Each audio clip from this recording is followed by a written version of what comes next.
Bom dia, pessoal aí do Segundo Mecatrônica, da Turma do Meu Coração. Queria começar a aula de hoje elogiando vocês, né, publicamente, porque a gente critica publicamente e também elogia publicamente.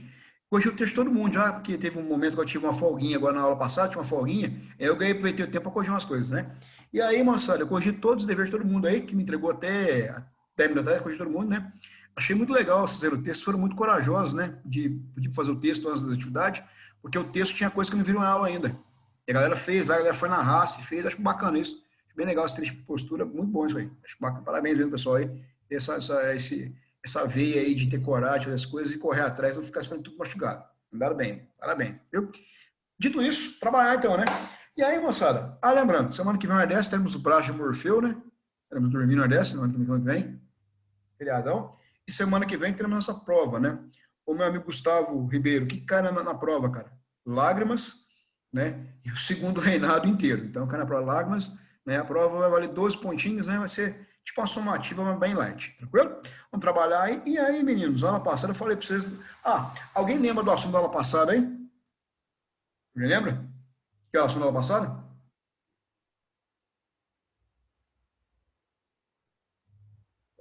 Era sobre a decadência do Império. Dona Laila, sobre a decadência do Império, Laila. E nós trabalhamos aí com um ponto super importante. Lembra que ponto que foi esse que eu falei para vocês uma hora inteira quase? Foi uma bem legal, ela passou assim, ó, rápido. Ninguém lembra aí? Ninguém lembra da aula passada? Do assunto bem legal aí, falando da avó do Thiago, apareceu na aula passada aí, velho. Da questão o quê? A questão dos Sincretismo valores. religioso. Ô, Thiago, você é bom, hein, cara? Tá louco, cara? Esse homem tem tamanho e inteligência. Ô, Thiago, qual foi a ideia da passada? Falando do quê, velho? Sobre sincretismo religioso. Porque no Brasil, velho, o catolicismo brasileiro, ele é um tanto como vocês diriam, né? Como vocês diriam aí. Um pouco zoado, você fala zoado. Como assim um pouco zoado? Ou seja, no Brasil, pode tudo. Você tem muito mais ritos, não, muito mais porque é pesado. Tem muitos ritos aí da religião de matriz africana do que da religião do catolicismo. Tem tambor na missa, tem o pessoal pulando de uniforme de muçulmano na missa também, tocando tambor, os pretos junto com os tambor. Você tem uma oferenda passando pelo Benedito. Aqui é uma beleza. E o Vaticano, ele falou, opa, vamos devagar, respira. Isso não é rito católico. Isso é rito de matriz africana. Estou querendo dizer com isso, professor Camille, que a minha Camille é de Umbanda, né? Que isso é coisa de Satanás. Estou dizendo para vocês isso. Ou seja, moçada, qual a ideia do Vaticano? Falar, vamos pôr os pingos nos is aí? Então, eu vou ter um negócio chamado de romanização ou ultramontanismo. Quer dizer, eu quero pegar os conceitos de trás de Roma e trazer para cá. Eu quero que Roma seja referência do nosso catolicismo. Beleza? E o ponto que mais pegou aí, que é o mais importante, é o seguinte: o que o Papa Leão XIII fala? Fala, olha, não... Ô, Janequine, seu lindo, bom dia. Olha lá, qual que é a ideia, Janequine? A gente motorizado agora, é perigoso, Janequine, perigo, Janequine, perigoso agora. Ô, Janequine, qual é a ideia agora que eu falo, que ela passada para vocês? Qual o ponto principal? Que o Vaticano fala assim, olha, não pode haver católicos maçons. Ou você é maçom, ou você é católico. Qual que é o problema, qual que é o BO maior aí, qual que é o BO maior desse período? O Pedro II, ele é maçom. E detalhe, ele é o quê? Ele é o chefe da igreja brasileira. Então, Janequine, como é que você vai me entender, Gustavo? Você vai mostrar para o professor Camille. Você vai ter o cara que é o chefe da igreja católica, é o cara que é chefe ou um dos chefes maçonaria no Brasil. Então, isso, é um problema muito grave no Brasil.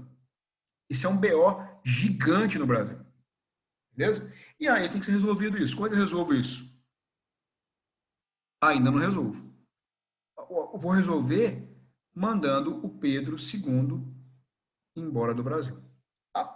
Dito isso, moçada, qual que é a minha ideia da aula de hoje aqui? A aula passada faltou só um negocinho aqui que eu vou colocar para vocês. E a igreja, moçada, ela tem que conquistar almas e corações. Deixa eu colocar para vocês rapidinho isso aqui, né? Vou colocar só aqui coisa de...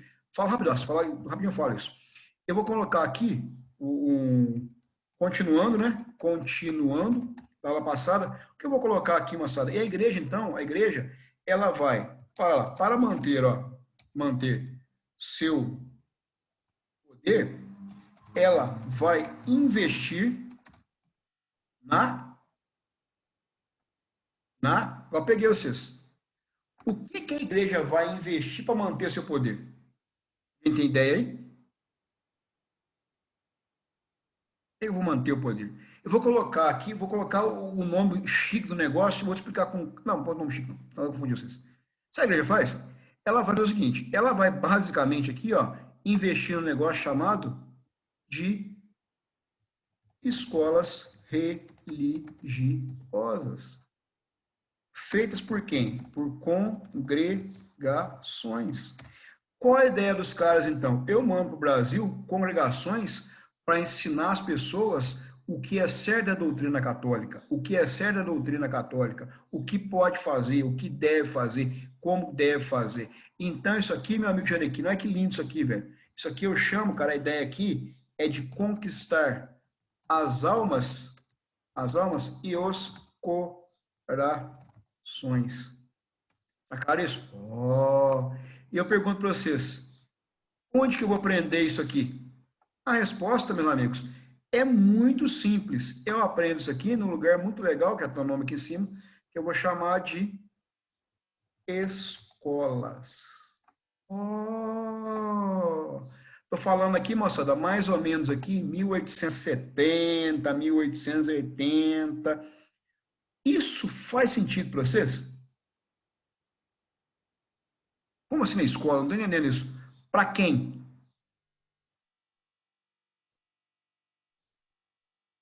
Alguém sabe aí? Alguém pensa aí? Isso começa em 1870 e vai até 1940, basicamente. E, gente, é um processo, tá? Ercão, peraí, deixa eu entendi. Quais são as duas escolas de matriz católica religiosa em Varginha?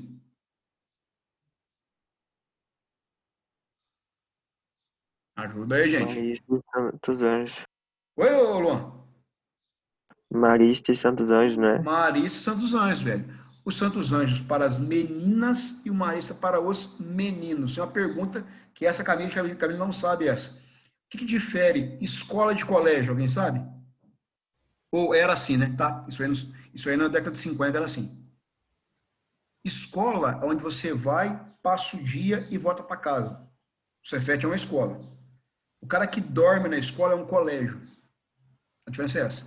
Todo colégio, ele é, nesse período dos anos, até anos 50, ele é um colégio, a gente chama de interno. Então, colégio interno. Onde você vai e mora no colégio. E a escola, você vai e volta todo dia. Beleza? Então, eu vou ter aqui em Varginha, o meu amigo Luan, 2 colégios. O colégio de Santos Anjos e o colégio do Marista. Oh, em Eloy Mendes eu tenho... Quem é Eloy Mendes aqui mesmo? Ô, Gustavo, eu tenho o quê? O São Luís Gonzaga. Não é isso? Em 3 pontos tem algum? De acordo com a Wikipédia. Respondeu aqui o Google. Respondeu para mim. Aí qualquer ideia que mostrava, eu tenho o quê? São Luís Gonzaga e Eloy Mendes. Eu vou ter, o Targino não é religioso. Aí não, o Targino é nome de padre, mas ele não é religioso. Você vai ter em Pouso Alegre, Colégio São José. Você vai ter em Alfenas, Colégio das Irmãs. Você vai ter, ajuda aí, quem mais que tem uma hora aqui? Esse coração, seu lugar pobre, não tem. Né? Eu sei que em 3 pontos também tinha o Colégio das Irmãs. Quem é 3 pontos aqui? É o coração de Jesus. Isso, Laila. Coração de Jesus, Colégio das Irmãs. Então, toda cidade mais desenvolvida vai ter colégios religiosos. Oh, para fazer o quê? Conquistar a alma e o coração da elite dessas cidades. E isso tem um nome, Laila, que é bem legal. Você mostrar o nome aqui. O nome é chique, tá? É fácil, mas é chique. É difícil, mas é chique o nome. Isso aqui, ó, tem um objetivo muito fácil. Eu vou criar um negócio chamado aqui, ó. Olha que lindo o nome disso aqui. Teoria dos círculos concêntricos. Olha que lindo isso. Concêntricos. A teoria dos círculos concêntricos, o nome ficou feio. Ninguém sabe disso, ninguém sabe disso. Só que estudo essas coisas no Brasil inteiro, não sei porque eu estudo isso. Pode estudar esse negócio, Camilo, não sei. Eu só acho isso meio bobo. Olha lá. O que é a teoria dos círculos concêntricos? É muito lindo isso aqui. O que você vai fazer? Você vai ter, olha que lindo. Vai ter mulheres católicas, serão esposas católicas e terão filhos católicos girando o círculo do catolicismo. Então, as meninas vão ser instruídas desde criança a seguirem de forma efetiva a moral cristã nesses colégios. Porque quem é que educa o filho nesse período de entendimento? É as mulheres. Então, eu faço o quê? Vou investir uma grana para educar essas mulheres no Brasil aí. Beleza? E isso, detalhe, esses colégios, fala baixinho, ninguém escutar, que vizinho escutar, são antimonarquistas. Ou seja, eu tô começando aqui, ó, pôr na sua cabecinha o quê? Na cabecinha não, das meninas da Laira aqui, ó. Cabeça da Laira e da Camila, o quê? Que a monarquia ela é ruim. A monarquia não presta. E a aula de hoje, moçada, vamos seguir para derrubar a monarquia, tá bom? Pode ver onde vai a monarquia hoje. E aí, meninos, para derrubar a monarquia, uma pergunta para os senhores aqui. Como é que vocês vão formar em técnica mecatrônica? Pergunta. Meu diploma de técnica mecatrônica. Tem que fazer o quê? Estágio, né? Thiago, você é bom, tá louco, cara? Tem estágio, cara. O que você faz no estágio? O que você faz no estágio? O que é estágio? Tem uma musiquinha assim, né? Te chamaram pra sempre de escraviário. Eu odeio os efetivos, raça do caralho. Então, olha lá, o que você aprende no estágio? Vou ligar pro Daniel, gente. Pô, vou ligar pro Daniel, hein? O que você aprende no estágio? A gente faz na prática, que a gente aprendeu na teoria lá no Cefet. Puxa vida, Laila. Melhor definição tua. Você aprende na prática aqui, no Cefet. É isso mesmo. E nós estamos tendo na escola conosco aqui, há coisa de um mês e meio já, a professora Camila aqui, né, que está fazendo estágio conosco. E o que a professora Camila vai fazer? Ela tem que colocar em prática o que ela aprendeu, tanto no estágio como na graduação. Então, a aula de hoje, quem vai seguir a aula de hoje não é a professora Hércules mais. Quem vai seguir a aula é a professora Camila. Eu vou passar a palavra para a Camila aqui. Quem quiser printar o quadro aí, por gentileza, vocês printarem o quadro. Quando ela pegar o quadro some. Então, o quadro fica em branco. Prende isso no mouse de aí. Então, quiser printar aí, printa para mim, por favor, aí, meninos. Printaram aí? Printei. Beleza, obrigado. Ah, Júlia, bom dia, Júlia. Não falei com a Júlia hoje ainda. Bom Júlia, dia. bom dia. Professora Camille, fica à vontade, pessoal. Se você ficar à vontade, eu vou desligar minha câmera, tá? Mas eu tô aqui, tá, meninos? Se precisar de mim, tô aqui. Professora Camille, a aula da senhora aí. Bom trabalho, boa aula. Tô aqui zoando o Serenino no chat. Obrigada. Oi, gente, bom dia a todo mundo. Como o professor falou, hoje eu vou dar uma aula para vocês e eu estou bem feliz de poder estar dando essa aula para vocês. E um pouquinho nervosa, né? Cada turma é diferente, cada aula é diferente, então eu espero que a gente consiga conversar bem aí. Se vocês tiverem questões, mandem no chat, que conforme o desenrolar da aula a gente vai conversando, tá? Se quiserem abrir o microfone para falar, também fiquem à vontade. E muito obrigada por me receberem aqui hoje para dar essa aula para vocês. Bom, como o Marcão já estava falando, né? A gente estava falando sobre a dissolução do Império, e aí ele explicou essa questão religiosa aí, e lembrando que no século XIX, até hoje a Igreja Católica é muito forte no Brasil, mas no século XIX isso é bem mais forte. Então tem uma relevância muito grande nesse processo de dissolução do Império. E aí eu vou nomear a nossa aula. Ué, peraí, não estou conseguindo... Ô, Arcão, eu acho que você tem que aprovar minha participação. O segundo, eu não habilitei, perdão, gente. Vai ficar calor agora, desculpe. Pronto, habilitei. Tenta agora, Camila, por favor. Agora foi. Obrigada. Desculpe. Imagina. Então, hoje a gente vai nomear a nossa aula como Dissolução do Império, Federalismo e Positivismo. A gente vai usar uma data aqui de 1870, mas lembrando que na história os acontecimentos eles acontecem bem antes do que as datas as datas certas, eles continuam acontecendo depois que essas datas acabam também, tá? Porque o processo histórico é contínuo. Então, beleza. A gente vai falar sobre a dissolução do Império, federalismo e positivismo. Vamos falar primeiro sobre o que é a federação, né? Vocês sabem que o nome do Brasil, o Brasil ele tem um nome completo, né? Não é só Brasil. Quem é que sabe o nome inteiro do Brasil? República Federativa do Brasil, uma coisa assim? Exatamente, República Federativa do Brasil. E o que esse federativo ele significa para a gente, né? Ele significa que os estados brasileiros, eles têm certa autonomia política, econômica e social em relação a toda a federação. Por exemplo, no Maranhão, o salário dos professores é 3 vezes maior do que o salário dos professores em São Paulo. E isso é uma regulamentação autônoma do estado. E aí vocês lembram quando a questão da volta às aulas, que alguns estados queriam voltar às aulas presenciais e outros estados, isso nem era uma hipótese, voltar às aulas presenciais. Sim, gente, Maranhão é incrível para educação, vocês não têm noção. E aí, beleza. Os estados, eles funcionam e eles se regulamentam de forma autônoma em relação à federação. E aí, como é que isso começou? Em que momento que isso surge? Se aqui em 1870 a gente está falando sobre um império, uma monarquia e uma figura centralizada do imperador, esses movimentos de autonomia dos estados, eles começam nessa dissolução do império, que a gente já está trabalhando desde a última aula e vai trabalhar hoje também. Então vamos voltar para o quadro aqui, porque eu quero deixar tudo bem desenhadinho para a gente poder acompanhar. Os estados, e aí... Não, pera, ao contrário. Desculpa. As províncias, que ainda não eram chamadas de estados, tá? A gente que chama elas de estados agora. Ou os estados.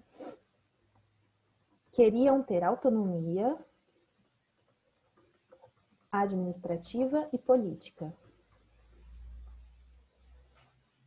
Beleza. Essa é uma palavra que ela vai orientar toda a nossa aula, ó. Autonomia. Os estados, as províncias, os estados queriam ter autonomia. E aí a gente tem que pensar o seguinte: quem são essas pessoas que compõem a política dessas províncias? Vamos pensar hoje, a gente está falando isso desde o século XIX e até 2020, no século XXI, isso não mudou. Quem é que está na política e pensando em classe social? Quem é que comanda todo o esquema político administrativo do Brasil? A elite? A elite, exatamente.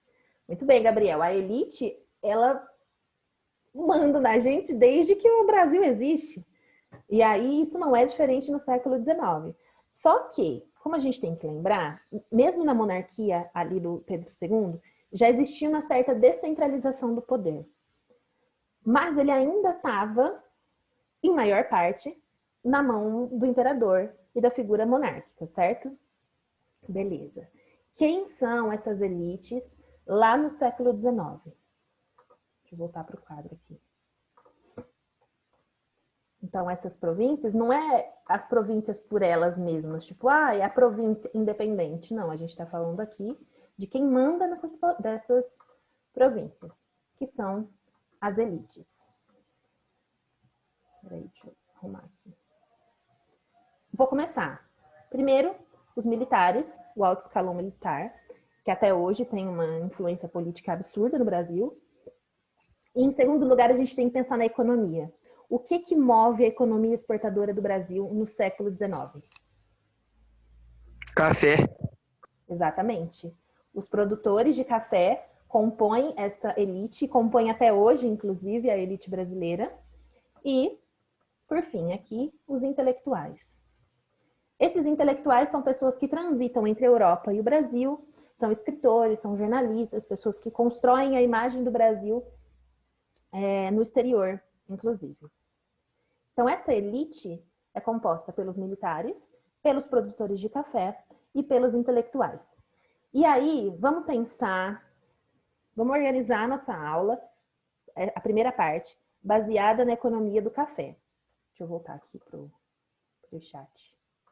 Tem alguém falando comigo? Ah, não.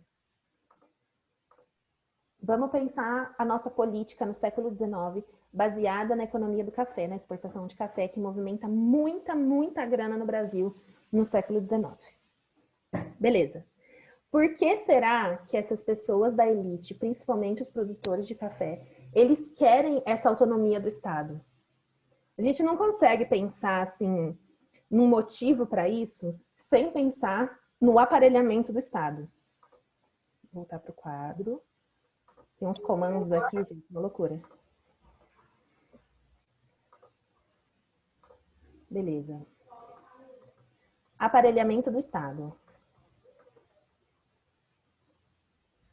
O que que isso quer dizer? O Estado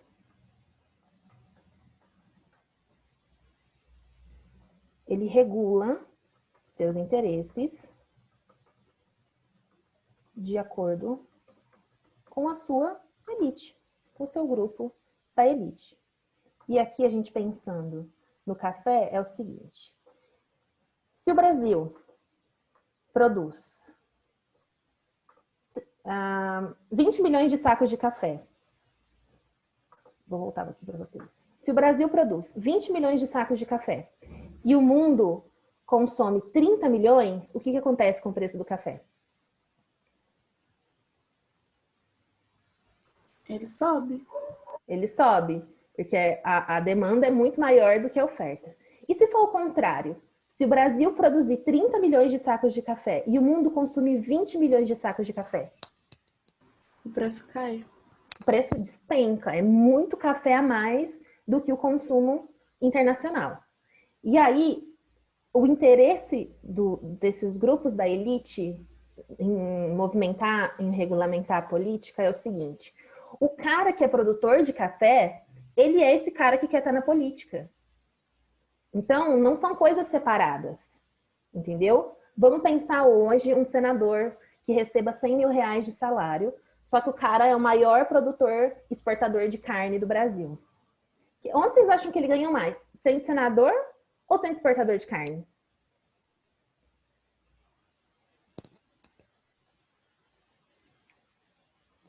Alguém? Exportador, bem mais. Exatamente, exportador de carne. Ele ganha milhões em exportação de carne. Ele mantém o cargo dele na política para ter o poder. E essa é a palavra-chave. Os caras que estão na elite, hoje na política e lá no século XIX, era uma manutenção de poder, não pelo dinheiro em si, porque ele ganha muito mais exportando. Só que ele precisa se beneficiar disso politicamente. E lá no século XIX, como é que um cara que era exportador de café, milionário, ele vai se beneficiar dessa política do aparelhamento do Estado? Se eu tive um prejuízo, eu sou produtora de café no século XIX. Eu tive um prejuízo, produzi muito mais café do que foi consumido. Vou perder muita grana. O que eu faço? O Estado brasileiro, compra meu café que sobrou. Ou seja, eu não tenho prejuízo. Eu vou lucrar tanto na exportação, quanto nesse aparelhamento do Estado em que ele compra a minha mercadoria e não me dá prejuízo. E isso era contrário. Deixa eu ver o que o Ercam falou aqui. Exemplo, o Ricardo Salles, ministro do Meio Ambiente. O cara, 26 mil por mês, dinheiro de bala. Sim, tipo, não é nada. E pra gente é grana pra caramba, mas pra eles não é nada comparado à renda que gera com outras rendas, né? Comparado com outras rendas. E aí, lá no século XIX, é isso que está acontecendo. O Estado está comprando esse café meu e eu não tenho prejuízo. Mas o Pedro II, ele é contrário a isso. Ele não gosta desse tipo de aparelhamento. Para ele, o investimento, o dinheiro público, ele tem que ser usado com o interesse público e não com o interesse da elite, com o interesse de grupos específicos. E aí começa a gerar uma crise de interesses entre o imperador, o Pedro II, e a monarquia que ele representa, e a elite que estreita todas as relações com o império e externamente também. A gente vai chamar, vou voltar aqui para o quadro. Beleza, aparelhamento do Estado, o Estado regula de acordo com as suas elites. Como é que a gente vai chamar essa elite do café aqui? Essa palavra é importante. Elite do café. A gente vai chamar ela de oligarquias, que é só uma palavra diferente para gente muito rica, produzindo muita coisa. São as oligarquias. Então, o interesse aqui vai ser baseado nos interesses da oligarquia. Entendemos isso, né? Alguma dúvida até aqui? Que a gente começa a ter um conflito aqui com a monarquia e com o império, a partir do momento que não me beneficia mais. Eu, enquanto elite brasileira. Entendemos isso, né? Beleza. Vou voltar aqui para o quadro. Aí, nesse momento, como é que surge a ideia da criação dos estados e da política federativa em si? Porque se o imperador não quer comprar meu café, o meu estado, a minha província que eu governo, vai comprar. É nesse sentido que começa o federalismo no Brasil. O imperador, como um poder centralizado, não me beneficia, então eu me beneficio. Oligarquia também é um tipo de regime político. Sim, a gente vai, depois mais para frente, vocês vão ver a república oligárquica, que é isso, que as oligarquias que regem a república da forma que lhes interessa. As eleições políticas, as eleições acontecem pelas oligarquias também, então ela regulamenta todo o Estado. É uma forma política, sim. Então, vamos lá. Eu preciso ter um Estado autônomo para me beneficiar. Essa é a ideia do federalismo a princípio. A pergunta. Ah, A parte da mão de obra, depois que, tipo, na cultura cafeeira, tinha lá como principal a mão escravocrata. Por quando da abolição eles não foram indenizados, também entrou como fator? sim, entrou como fator, porque os caras, a elite do café, os caras precisam da mão de obra. Precisam. Eles usam a mão de obra escrava para poder movimentar essa economia toda. Então, a abolição, o fim da escravidão, contribui com isso. Só que a abolição acaba em 1888. A gente está aqui em 1870, mais ou menos. Depois que isso já existem as leis abolicionistas, o movimento abolicionista já começou, mas a Lei Áurea, o fim da escravidão mesmo no papel ali, 1888. E isso, inclusive, gera uma loucura para os dois lados. Tanto para os escravizados, que não tinham nenhum respaldo social, eles foram abandonados, tanto para os produtores de café, que não tiveram nenhum tipo de indenização. Então, isso também faz parte da dissolução da monarquia. Deixa eu tomar uma água. Então, beleza. Vamos voltar para o quadro aqui e deixar legal para vocês poderem tirar print.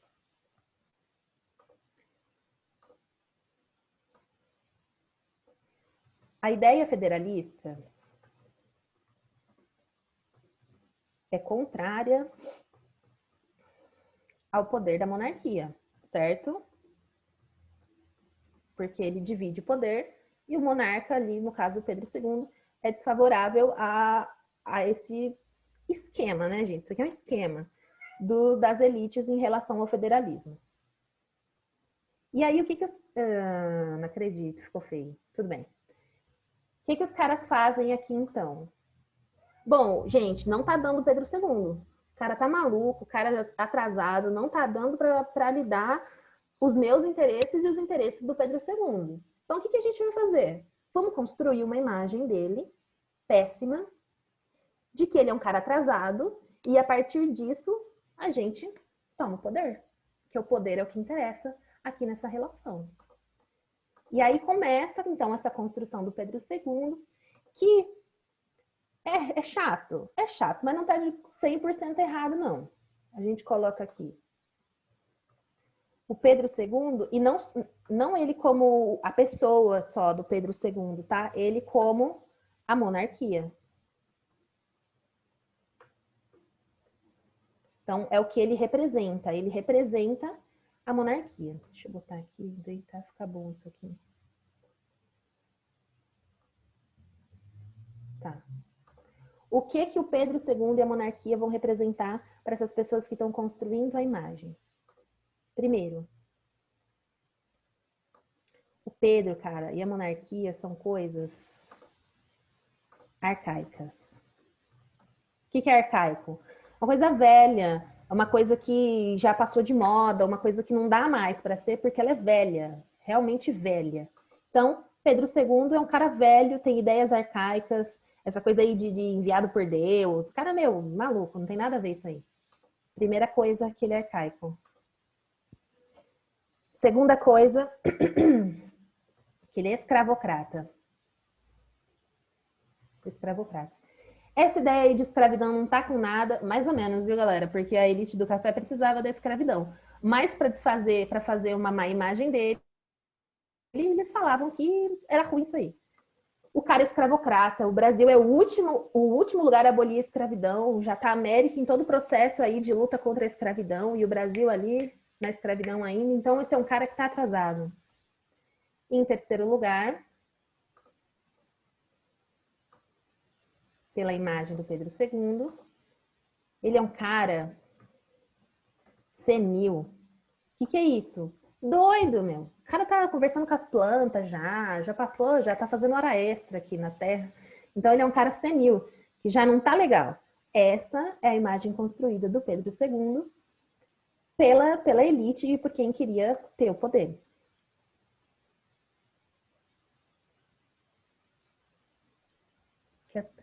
Oligarquia é um conjunto de pessoas com o mesmo interesse que atuam na política. Isso. Elas regularizam a política, exatamente. Só um minutinho, gente. Então tá. Entendemos essa parte, então, que tem uma crise acontecendo aqui com o imperador e com a monarquia.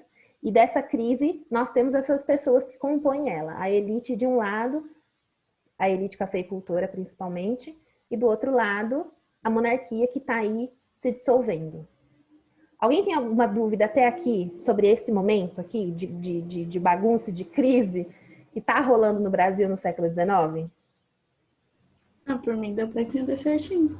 Posso continuar a discussão, então? Tá. Vocês querem tirar um print dessa tela? Acho que é bom, né? Tirei um print aqui, então, que a gente continua. Vou tirar. Pode continuar. Tá. Deixa eu limpar aqui.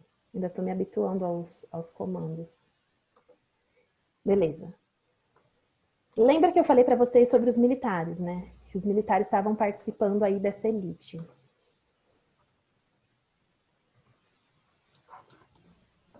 Então, a gente vai usar aqui a questão militar. E as datas, né? Como eu falei para vocês, as datas, elas continuam e elas não são exatas, mas a gente vai usar essa aqui, de 1870 a 1889. Quem lembra o que aconteceu em 1870? Vamos pensando aqui nessa questão militar. O que rolou em 1870? Nini fez graduação? Não! Eu adoro, eu nem conheço ele, gente. Eu já acho incrível os memes do Serenini.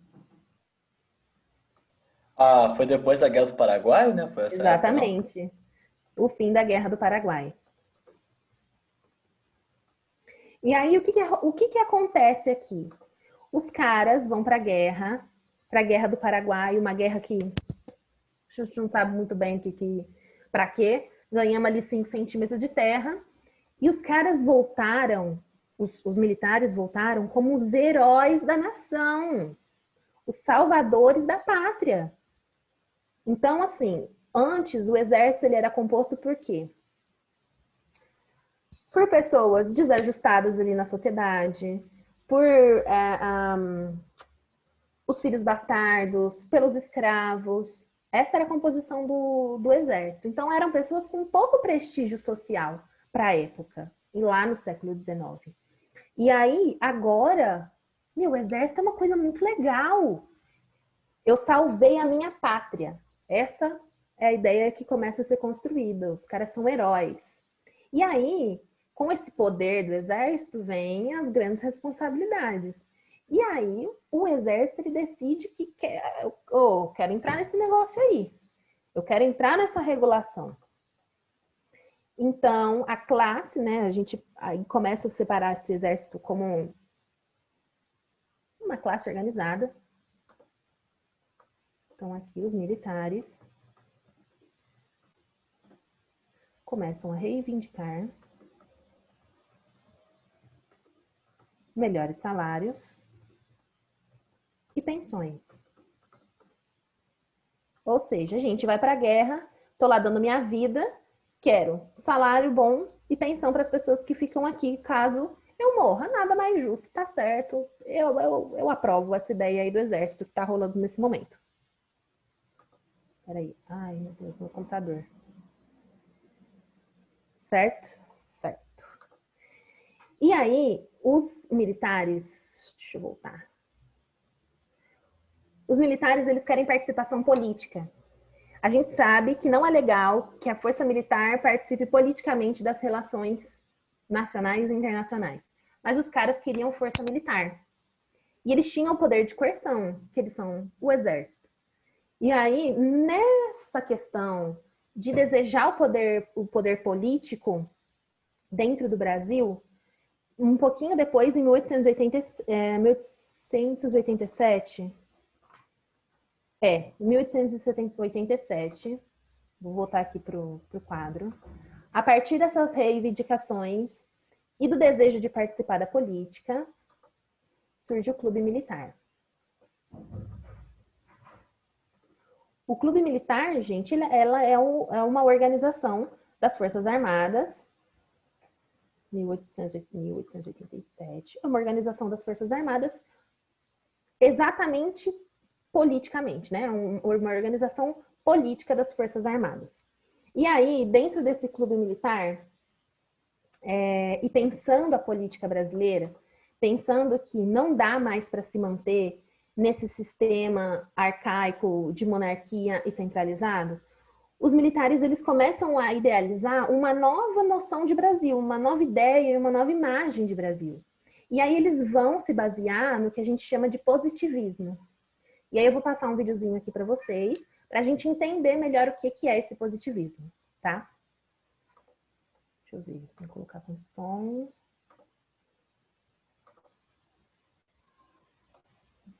Aqui.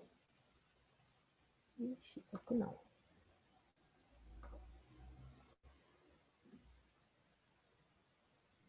Sejam bem-vindos ao Quer Que Desenhe. O episódio de hoje é sobre positivismo. Mas antes de acabar com todas as suas dúvidas, é muito importante que você baixe o mapa mental completo e de graça.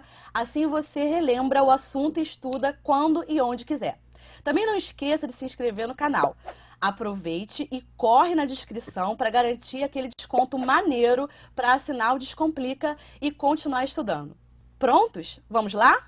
O positivismo foi uma corrente sociológica que surgiu no século XIX e que defendia, em grande medida, a aplicação de métodos científicos baseados na experimentação como única forma de propiciar um conhecimento verdadeiro sobre a sociedade.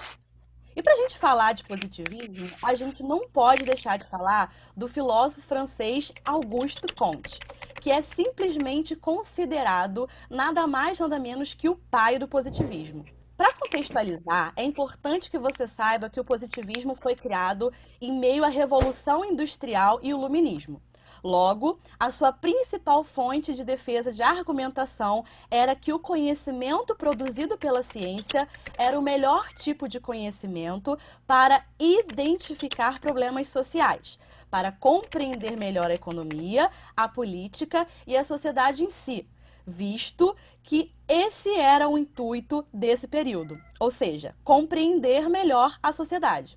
Bem, como nada é por acaso, toda essa busca por conhecimento tinha um propósito: alcançar a ordem e o progresso. E desses dois termos eu tenho certeza que você já ouviu falar. Se você pensou na bandeira do nosso país, acertou.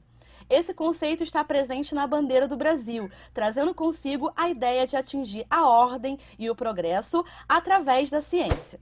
Voltando ao filósofo francês, Comte observou o processo de formação dos grandes centros urbanos.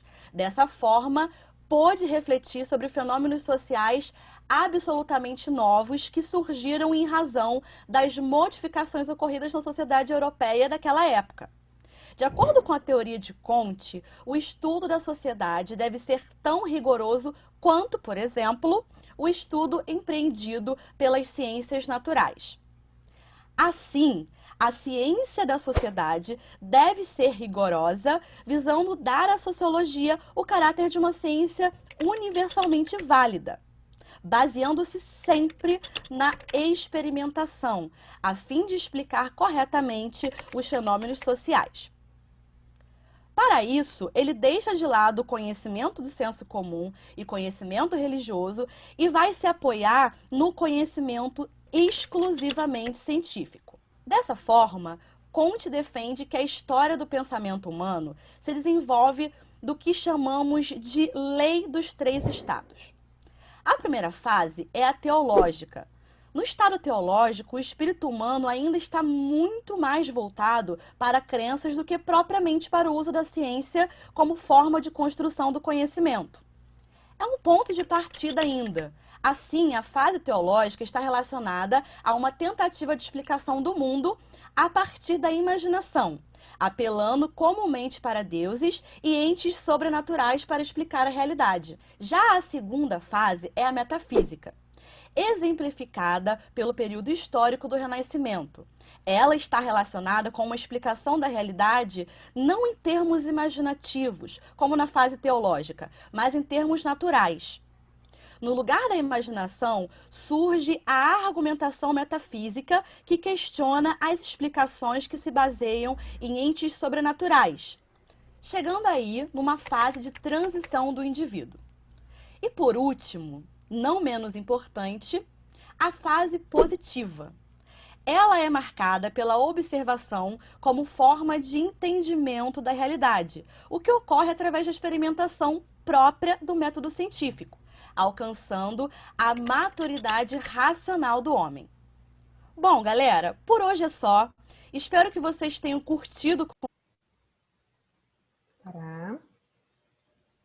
Então, gente, o positivismo ali que os militares eles começam a buscar, ele tem essa noção de valorização da ciência e da modernidade. É até esquisito, né, a gente pensar nisso.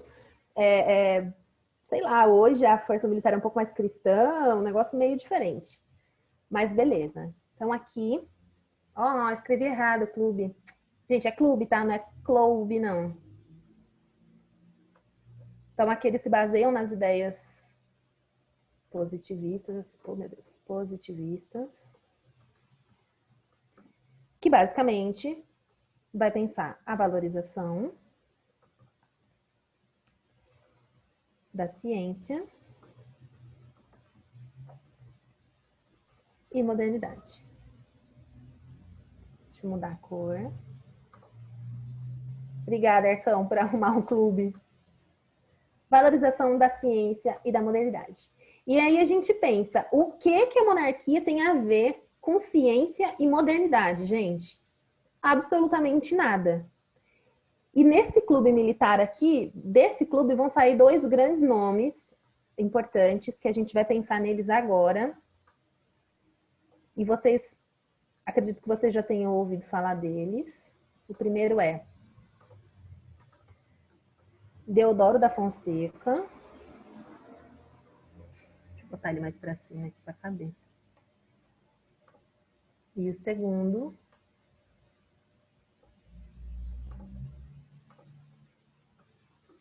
Floriano Peixoto. Quem sabe quem são esses caras? Alguém lembra do Deodoro da Fonseca e do Floriano Peixoto? Cena da República Oligárquica lá? Eles foram os dois primeiros presidentes do Brasil. Deodoro da Fonseca foi o golpista, foi o primeiro. Porque aí a gente tem, então, aqui o seguinte. Esse enfraquecimento. Vamos lá, dar uma revisada. Então, a gente tem todo esse enfraquecimento da monarquia e do imperador. As elites dominando, o exército dominando. E o Deodoro da Fonseca, dessa questão militar, ele decide que a hora é agora de dar o golpe e de instaurar a República no Brasil. E aí, em 15 de novembro de 1889, tem o golpe militar e surge a Primeira República no Brasil. E o Deodoro da Fonseca, gente, ele era amigo pessoal do Dom Pedro II. Ele vivia na casa do Dom Pedro II e ele começou a perceber que ele poderia fazer aquilo ali de uma forma melhorada, né? E aí eu até falei com outra turma, se vocês acham que o Vitão é talarico, é porque vocês não viram Deodoro da Fonseca, meu. O cara pegou e tirou o imperador dali, pegou o cargo dele, entre aspas, porque ele seria presidente, né? Não seria mais um imperador e um monarca. E aí o golpe foi um golpe militar que instaurou a Primeira República no Brasil. E as pessoas, a população, não tinham entendimento do que estava acontecendo. Elas estavam alienadas desse processo. Porque como a gente viu desde o começo, todo esse processo aí ele surge da elite. Então é de cima para baixo. E para as pessoas, aquilo não era a instauração da República com o golpe militar, era só um desfile militar. Só tinham uns militares lá desfilando e para eles estava tudo certo. Por quê? Por mais que entre governo, saia governo, a gente precisa de renda e trabalho, emprego. E era isso que os caras estavam buscando. Se era o imperador, se não era, se o cara era enviado por Deus, isso já não estava fazendo tanto sentido. Então, as pessoas se alienaram a esse processo e a Primeira República no Brasil foi instaurada, então, aí em 15 de novembro de 1889. Alguém tem alguma dúvida? Algum comentário? Vocês querem que voltem no quadro? Deixa eu voltar aqui. O Arcão, dá tempo de passar outro vídeo, né? Você acha que... Dá, que dá. Acho que eles já viram o vídeo na dever, mas página novo não custa, acho bacana. Eles têm uma noção agora do vídeo mais pronto, depois da aula, acho que vai render mais. Pode passar, por favor. Tá, eu vou passar o videozinho aqui para vocês verem que o positivismo, ele toma uma dimensão bem grande. Mais do que a gente pensa, assim, só nessa questão de filosofia. Ao som do harmônio, ecoa uma tradição marcante na história do Brasil.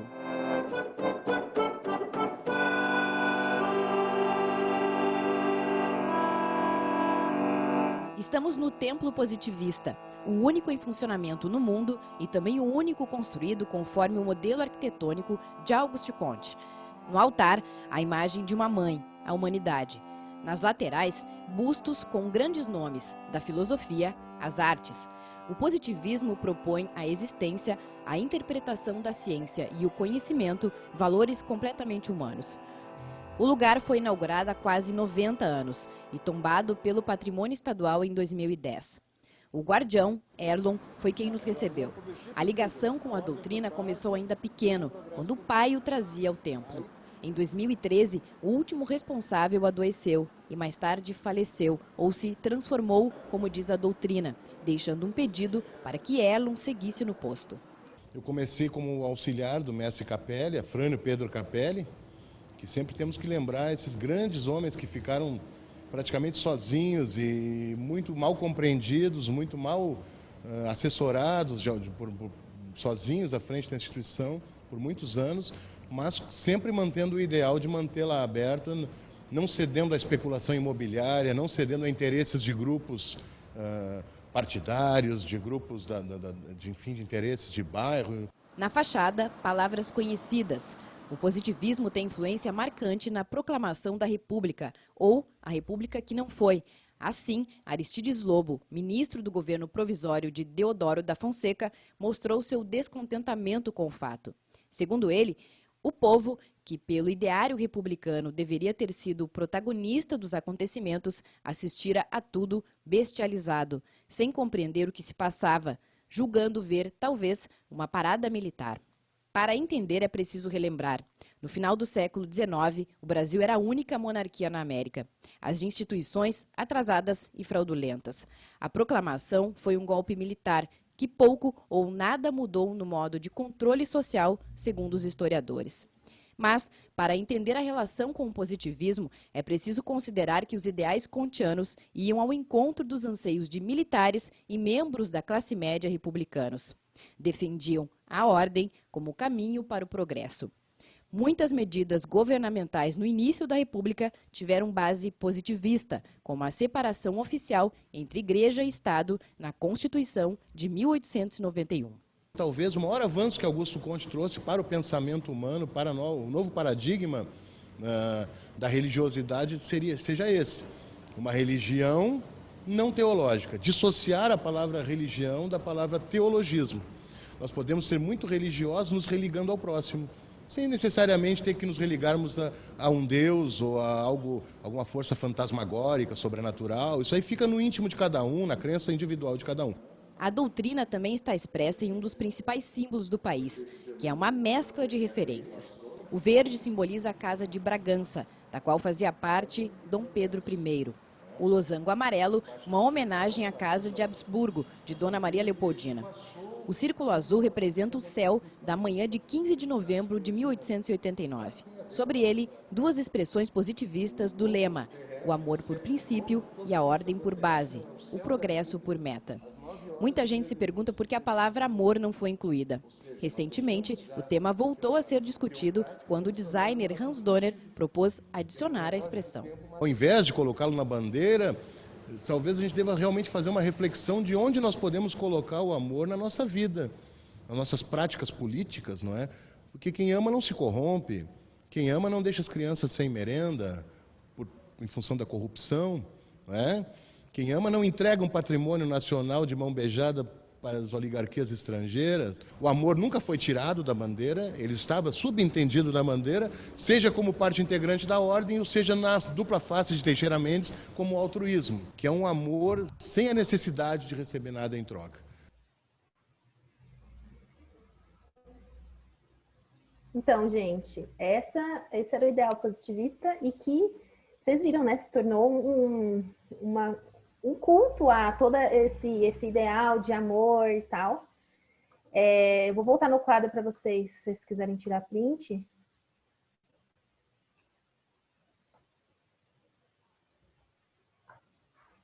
Vou colocar aqui a proclamação da República, como a gente termina aqui. Alguém tem alguma dúvida ou algum comentário? Vocês gostaram da aula? Foi tranquilo, eu consegui entender tudo certinho, eu gostei. Eu particularmente gostei. Eu também gostei. Que bom, gente. Fico feliz. Eu também gostei. Tem aprovação nossa, parabéns. Obrigada. Bom, professora. A Luan gostou também, é vendo? Bom. Vocês conseguiram tirar print? Eu acho que eu saí muito rápido. Conseguiram? Eu não tirei, não. Não sei se a Júlia tirou. Vou voltar aqui, então. Eu também não. Podem ficar à vontade. Um sorriso.